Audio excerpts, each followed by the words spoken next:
Dear student, welcome to my channel Uttam math exclusive. আজ তোমাদের মাধ্যমিকের টেস্ট কোশ্চেনের থার্ড পার্ট, দ্যাট মিন্স 9 দাগ থেকে আলোচনা করব। আমি আগের ভিডিওতে model activity task part 1 part 2 দুটো ভিডিও অলরেডি করে দিয়েছি এই কোশ্চেনের উপরে। আজকে শেষ ভিডিও করছি। আমি আগের ভিডিওর লিঙ্ক ডেসক্রিপশন বক্সে দিয়ে রাখছি, তোমরা ওখান থেকে দেখে নেবে। চলো শুরু করি। 9 দাগের 1, প্রমাণ করো যে বৃত্ত চতুর্ভুজের বিপরীত কোণগুলো পরস্পর সম্পূরক। তোমাকে আগের ভিডিও দেখিয়েছি, এখন বলে দিচ্ছি। তোমাদের বইয়ে আছে পেজ 164, থিওরেম উপপাদ্য 38। ছোটো দেখে দিই, ছবিটা একটু দেখে দিই, তাহলে বুঝতে ভালো বুঝতে পারো।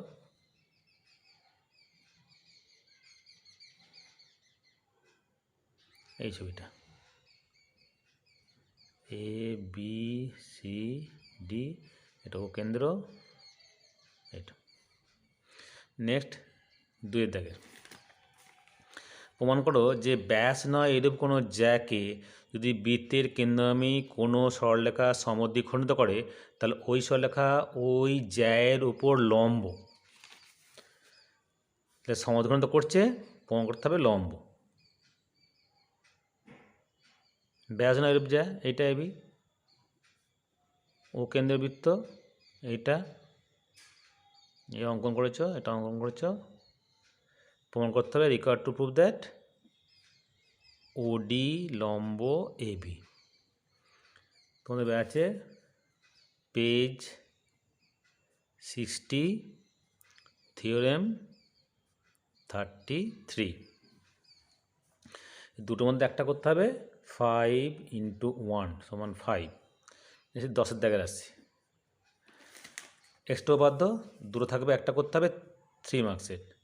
একটা, যে বৃত্ত চতুর্ভুজ ABCD বর্ধিত AB ও DC বাহু দুটি পরস্পরকে P বিন্দুতে ছেদ করে, প্রমাণ করো PA × PB = PC × PD।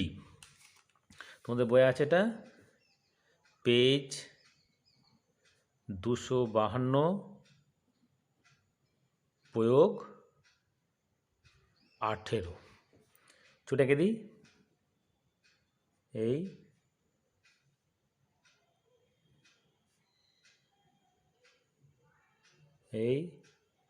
এই চতুর্ভুজ ABDC পিতে ছেদ করেছে। নেক্সট আসছি 10-এটা 1 হলো, 10-2 কি বলেছে?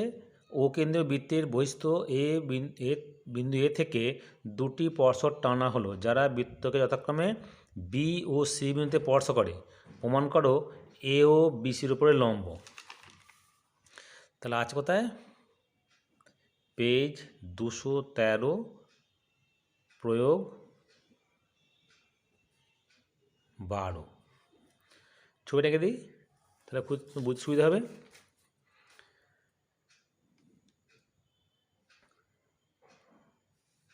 এই একটা স্পর্শক, এই একটা স্পর্শক, এই বিন্দুতে ছেদ করেছে, বি আর সি বিন্দু স্পর্শক, এটা ও, এই টানছে এখানে, যোগ করা হলো ওই। ঠিক আছে, আবার বলছি তোমাদের উপপাদ্যর ক্ষেত্রে ছবি মাস্ট। ছবি না আঁকলে প্রমাণ ঠিক করলেও 0 পাবে। তাই ছবির জন্য 1, বিষয় নির্বাচন, প্রামাণ্য বিষয় অঙ্কনের জন্য 1, আর প্রমাণের জন্য 3। তাহলে 1 + 1 + 3। এক্সট্রা পদের ক্ষেত্রেও তাই, ছবি আর লিখলে 1 পেয়ে যাবে, আর প্রমাণ করলে 2। 1 + 2 = 3। নেক্সট আছে সম্পাদ্য। সম্পাদ্য 1 আর 2 আমি লিঙ্ক দিয়ে রাখবো সম্পাদ্য, সেখানে তোমরা দেখে নেবে। ঠিক আছে, আসছি 12 দাগের। তো ওটা আলোচনা করে দিই। 11 একটা যে কি, একটি সমকোণ ত্রিভুজ অঙ্কন করো যার সমকোণ সংলগ্ন বাহুর দৈর্ঘ্য 7 ও 9 সেমি ও এবং ওই ত্রিভুজটি পরিবৃত্ত অঙ্কন করো। তাহলে একবারে 7 সেমি আর 9 সেমি। তাহলে প্রথমে একটা সমকোণ ত্রিভুজ আঁকবে,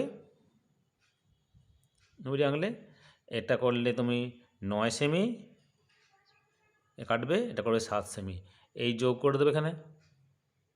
এবারে এই বাহুটাকে সমদ্বিখণ্ড করবে, এটাকে সমদ্বিখণ্ড করবে, এটা পেলে এইটাকে সেন্টার করে একটা বৃত্ত আঁকবে।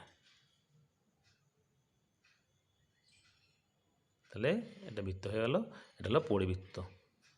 ঠিক আছে, এটা হচ্ছে 11-1 11-2 বলছে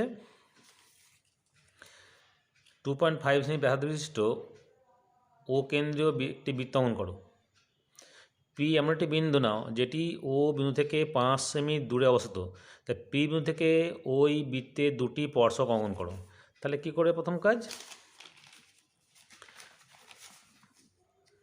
ও কেন্দ্র 2.5 সেমি ব্যাসার্ধ একটা কেন্দ্র বৃত্ত আঁকলে, একটা 2.5 সেমি এখানে করলে 2.5 টানবে একটা, আর একটা 5 সেমি টানবে। এটা 2.5 সেমি আর একটা 5 সেমি বৃত্ত আঁকলে এখান থেকে এটা দুটো বিন্দু নিলে, এটা ও কেন্দ্র বৃত্ত, এটা পি, এটাকে সমদ্বিখণ্ড করলে এখান থেকে একটা বৃত্ত ঘুরে দিলে,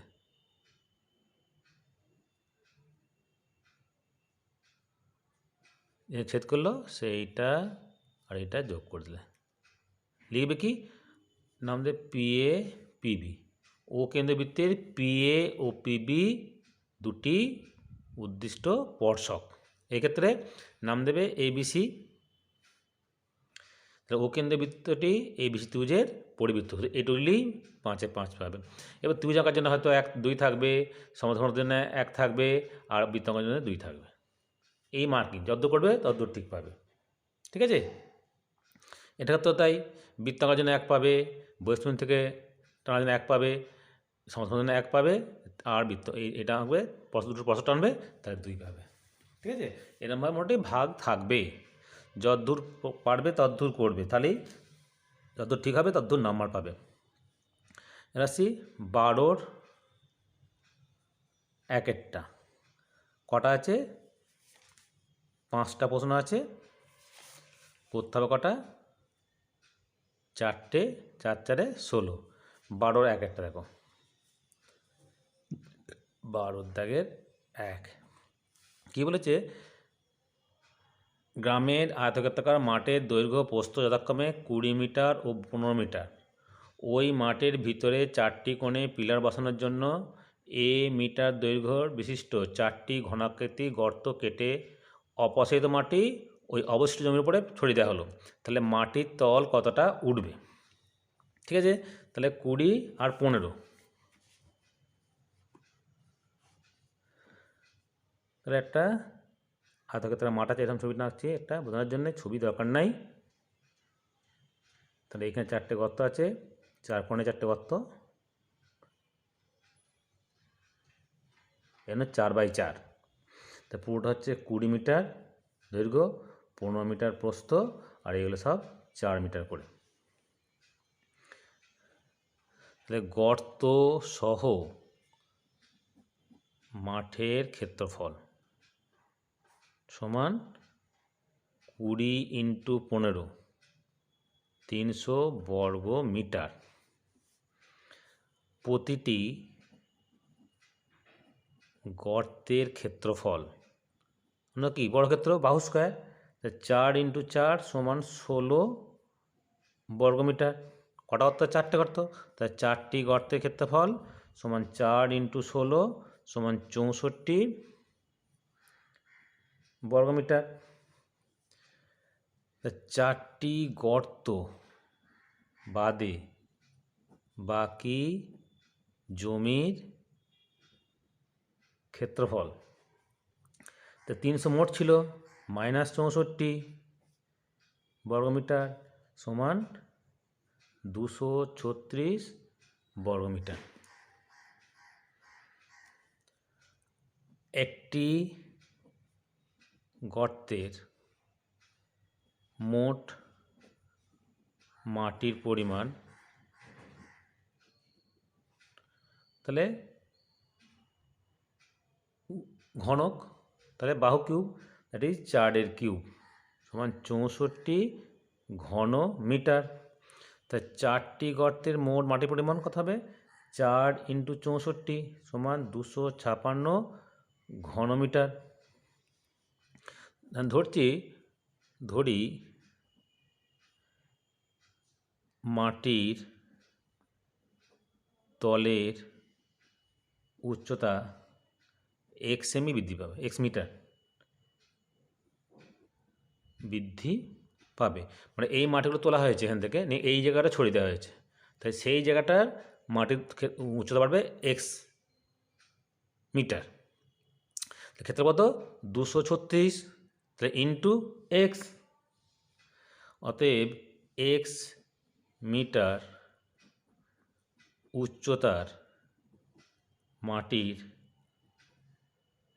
আয়তন সমান 236 x ঘনমিটার। শর্তানুসারে 236 x সমান 256 और x समान 256/236 काटছি 64/59 दैट इज 1.5/59। অতএব মাটির তলের উচ্চতা বৃদ্ধি পাবে 1.5/9 মিটার। নেক্সট এবার আসছি দুয়েরটা। গমের একটি স্তূপ লম্ববৃত্তাকার আকারে আছে যার ভূমির ব্যাসের দৈর্ঘ্য 9 মিটার, উচ্চতা 3.5 মিটার। মোট গমের আয়তন নির্ণয় করো। গমের স্তূপ ঢাকতে কমপক্ষে কত বর্গমিটার প্লাস্টিক চাদরের প্রয়োজন? খেয়াল রাখবে এটা ব্যাস। চলো দেখি, তাহলে এটা আমাদের শঙ্কুটা, ব্যাস দেওয়া আছে 9 মিটার, ব্যাস হচ্ছে 9/2 মিটার, উচ্চতা 3.5 মিটার। তাহলে শঙ্কু আকৃতির স্তূপের ভূমির ব্যাসার্ধ হচ্ছে 9/2 মিটার, উচ্চতা আছে 3.5 মিটার। গমের আয়তন 1/3 πr²h, 1/3 পাই 9/2 × 3.5 ঘন মিটার। তাহলে এখানে পায়ের মান দেওয়া আছে, পাই দেওয়া আছে 3.14, এই মানটাই বসাতে হবে। 9 দুবার লিখলাম, 3.5/2, দশমিক করল 100, দশমিক করল 10, কাটাটি করলাম, 2 কাটছি 157, 3 × 9, 5 × 7 = 35, 5 × 10 হলো কত আমাদের? 157 × 3/2 × 9 × 7/2 দ্যাট ইজ 74.18। নেক্সট আসছে আমাদের ঢাকতে হবে চাদরের প্রয়োজন, যেটা প্লাস্টিক চাদর। তাহলে আমাদের কী চাই? পার্শ্বতলের ক্ষেত্রফল চাই। তাহলে আমরা জানি তির্যক উচ্চতা L সমান √r² + h² that is 9/2² + 3.5² that is equals to 81/4 plus এটা গুণ করছি, তাহলে 3.5 3.5 25 12 হলো 12.25। তাহলে আমাদের 4 লসাগু 81 প্লাস গুণ করলে হচ্ছে 49/4 which equals to 130/4 that is দেওয়া আছে 11.4/2। অতএব এত মিটার এল পেয়ে গেলাম। অতএব প্লাস্টিক চাদরের ক্ষেত্রফল বলতে পারি আমরা, বা প্রয়োজন সমান πr/l বর্গমিটার। এখান থেকে আসছি, পাই হচ্ছে আমাদের 3.14 দেওয়া আছে, আর 9/2, L 11.4/2 ইন্টু 10/100, 2 দিয়ে কাটছি 157, 2 দিয়ে কাটছি 57 ইকুয়ালস টু 157 × 9 × 57/1000 ইকুয়ালস টু 80.54 বর্গ মিটার।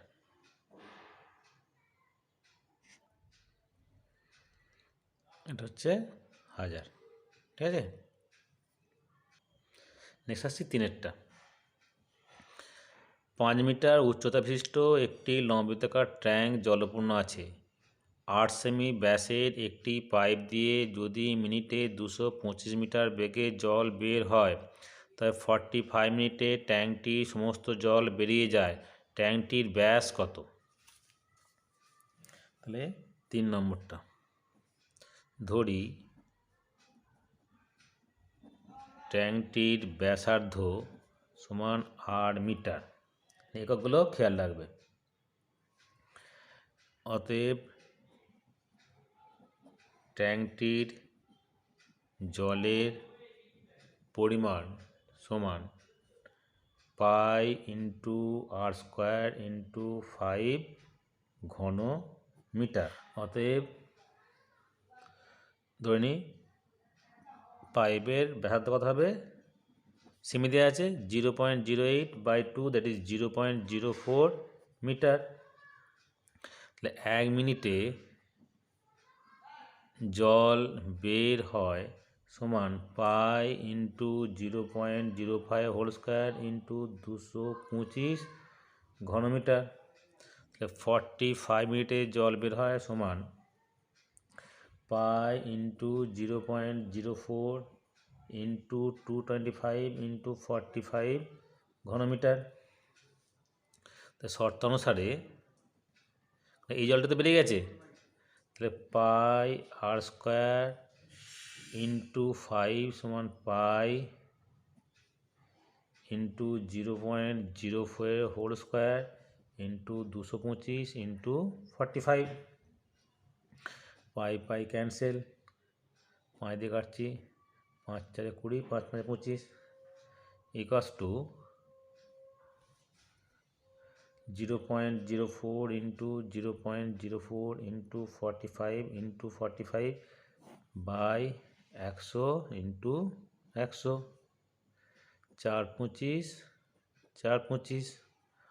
অতএব আর সমান 45/25, 5 9 45, 5 5 25 সমান 9/5 এটা হলো।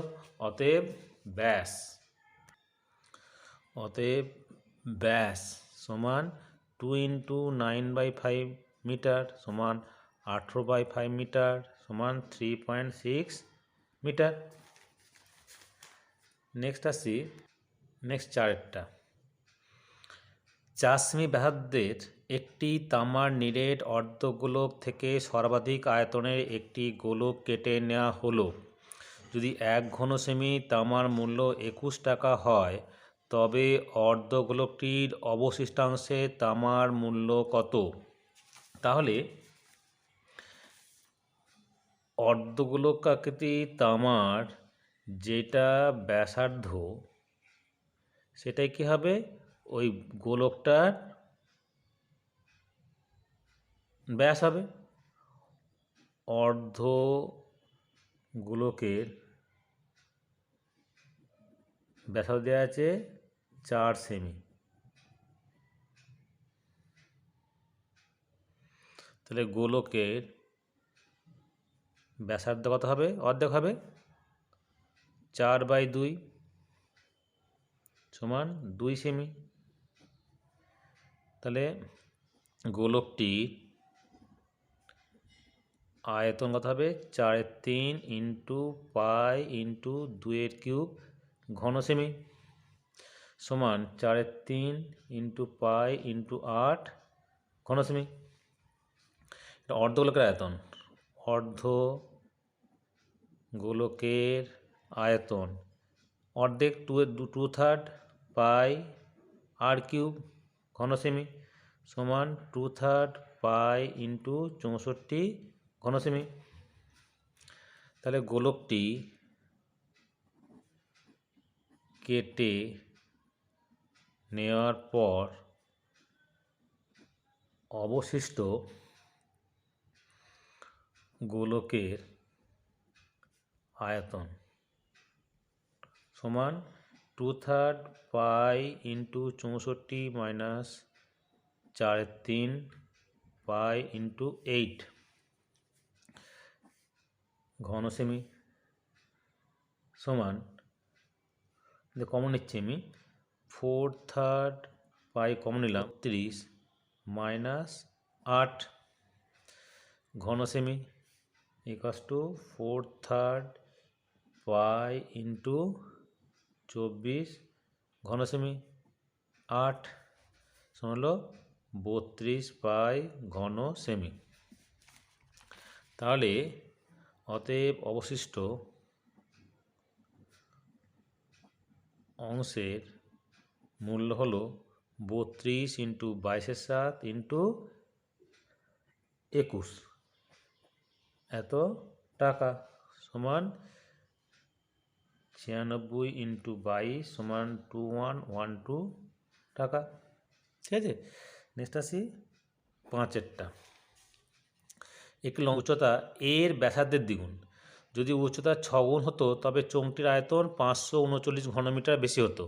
তাহলে চোঙটির উচ্চতা নির্ণয় করো। তো ধরি লম্ব বৃত্তাকার চোঙের ব্যাসার্ধ 8 ডেসিমিটার, উচ্চতা কত হবে ওর দ্বিগুণ 2/8 ডেসিমিটার। তাহলে আয়তন pi into r² into 2r ঘন decimetre, that is 2 pi r³ ঘন ডেসিমিটার। এখন উচ্চতা 6 গুণ করলে উচ্চতা হবে 6r ডেসিমিটার। তার আয়তন কত হবে? আয়তন সমান pi into r² into 6r ঘন decimetre, that is 6 pi r³ ঘন ডেসিমিটার। শর্তানুসারে 6 পাই r³ মাইনাস 2 পাই r³ সমান দেওয়া আছে 539 और 4 पाई r³ समान 539 और 4 इंटू 22/7 इंटू r³ समान 539 और r³ समान 539 गुणितक 7/4 इंटू 22 11 दूने 44 9 11 99। Therefore r समान cube root of 7 into 7 into 7 by 2 into 2 into 2 কত হবে 7/2। অতএব চোঙটির উচ্চতা সমান 2 इंटू 7/2 সমান 7 ডেসিমিটার। ঠিক আছে, তা তোমরা অঙ্কগুলো ভালো প্র্যাকটিস করবে, প্রবলেম হলে কমেন্ট করবে আর শেয়ার করবে। ওকে, থ্যাংক ইউ।